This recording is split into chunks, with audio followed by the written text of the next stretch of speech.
NATO's defense ministers are gathering in Brussels on the 15th of February, where the discussion on Russia and Ukraine's military assistance will be shadowed by Donald Trump's suggestion that the US might not protect NATO allies who aren't spending enough on defense from a potential Russian attack. All this is happening ahead to the Munich Security Conference on the 16th until the 18th of February, where some of the world's top officials and politicians will be discussing defense. But how seriously can we take Trump's statements, and how could this shape NATO's and the world's stability? I am Evi Chiori. Welcome to Euractiv's Beyond the Byline podcast.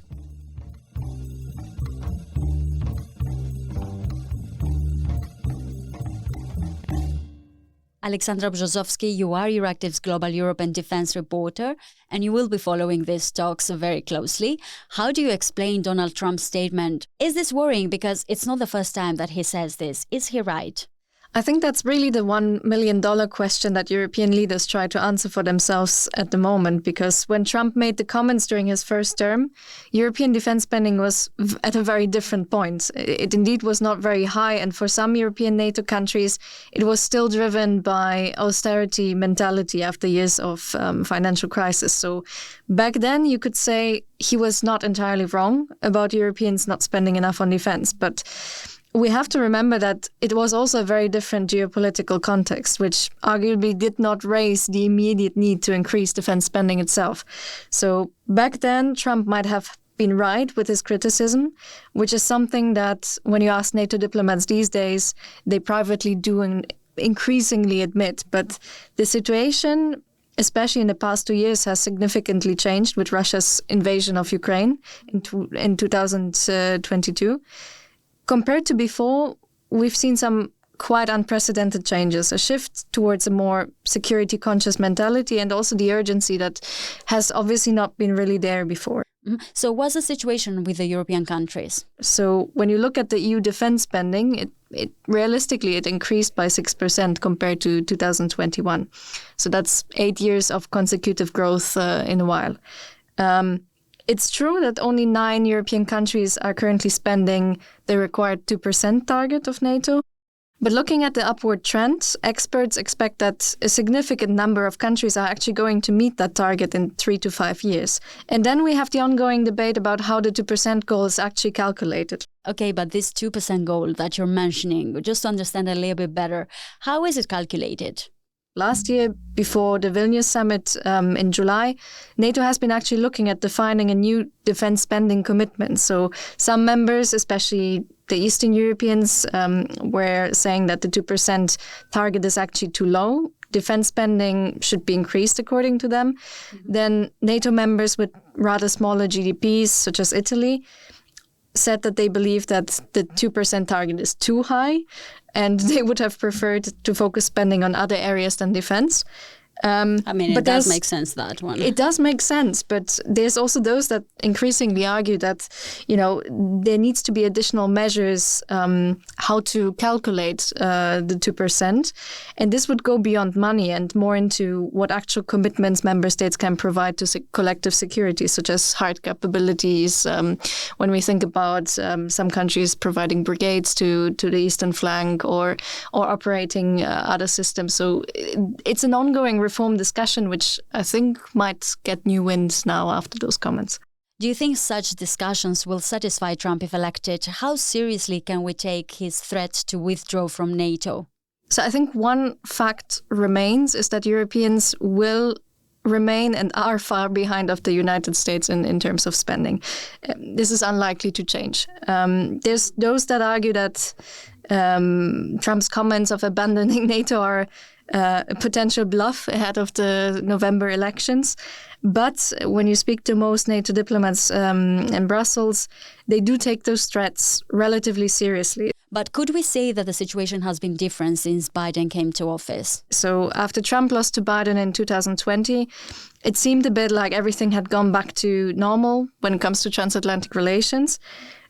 Biden, as a lifelong transatlanticist, had also largely repaired the damage that Trump did to NATO, but it also might have created a false sense of security in some way. But there's increasingly the sense in Brussels that and both not only in NATO headquarters but also around the EU quarter, that Europeans need to somehow brace for impact. And as we mentioned, we have NATO defense ministers meeting in Brussels on Thursday. Do you expect contingency planning talk? So we can expect that this certainly will drive the conversation this week. But also looking towards the 75th anniversary summit in Washington in July, we probably can expect that there will be some frantic internal wargaming for the eventuality that Trump actually wins the November elections. Mm-hmm. There's also increasingly a sense that, Europe seems not to be able to fully count on US future support, which already is a problem when it comes, for example, to the issue of Ukraine aid, which is held up in the US Congress. But especially in that case, Trump has kind of shown that his influence over the Republican Party can force a legislative package to stall, even though he's not fully elected yet. Indeed, and the question remains, how serious is Trump with this? In the end, his comments are probably more damaging when it comes to his suggestion that Russia can, and here I quote, do whatever the hell it wants to NATO members that don't spend enough. So in translation, that kind of means we're not going to protect you, even though there's Article 5, even though there's the mutual defense clause. So in the current geopolitical context, this resonates probably more than what he has said the first time around. Now, if the US removes itself as a core partner of the alliance, how would that shape NATO's and the world's stability and future? Worst case, it could technically be the end of the alliance, and to some extent also to Europe's current security architecture, which if we look at it, it already has cracks since Russia's invasion of Ukraine. So speaking to experts, they point out the fact that replacing the American capability NATO would lose without the US would possibly take decades and also billions of euros. So a more fundamental question then would be whether Europeans are actually able to come together and defend themselves without US involvement. So where does this lead then? What this can do is effectively help Europe somewhat refocus its own strategic compass when it comes to taking more care of its own security as a whole. So many military officials we speak to these days argue that Europe doesn't just need to rebuild armies, so hard capabilities, but it also needs some kind of change of mindset towards actually perceiving those threats as what they are. One good example was obviously Ukraine. I mean, even though the second war anniversary is coming up, the war and the implications still are kind of abstract. But they're very abstract to many Europeans. And there's not so much left of that sense of urgency that was there in the first few months of the war, especially in Western Europe, that, threats have been neglected. And that is true. The very first months, everybody was asking for more action, and now things either is that we are making this a normality, or either we don't really understand the complications coming from it. So that's a lot of doom and gloom as you're heading to the Munich Security Conference this weekend, which is often dubbed the Davos of defense. Do you think this is going to be the main topic?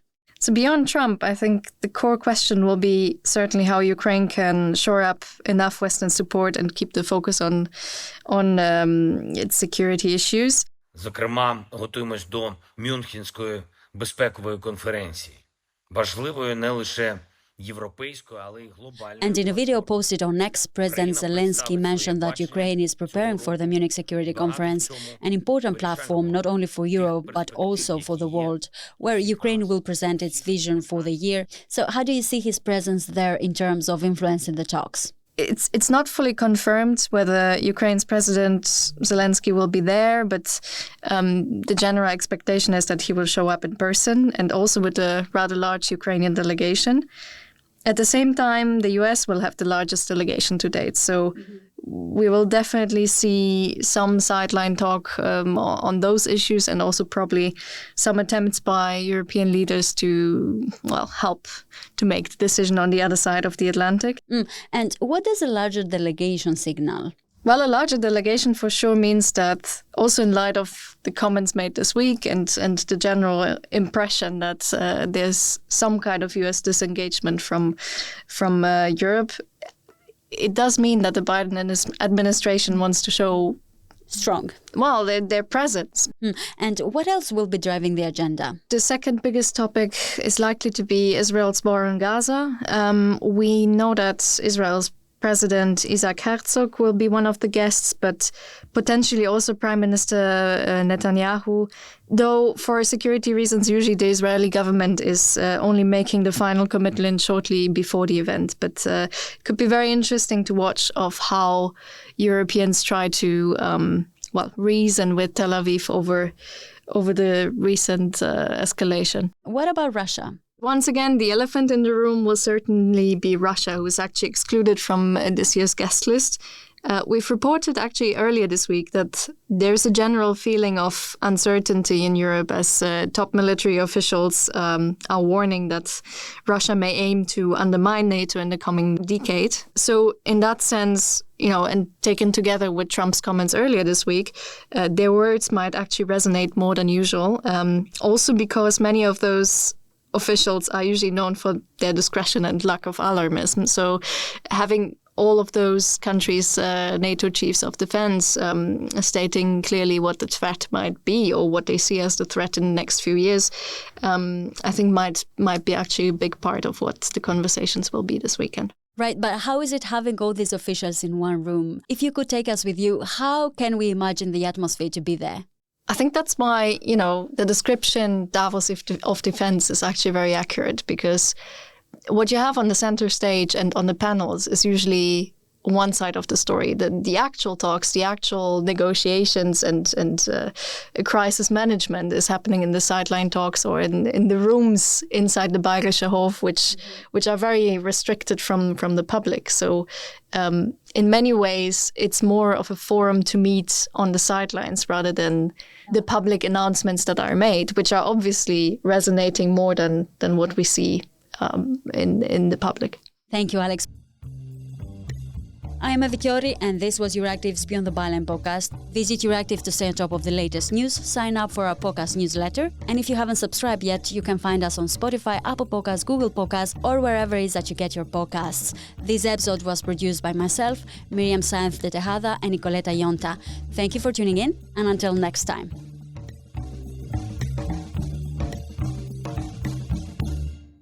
As part of our commitment to accuracy, inclusion, and transparency, Euractiv is part of the Trust Project.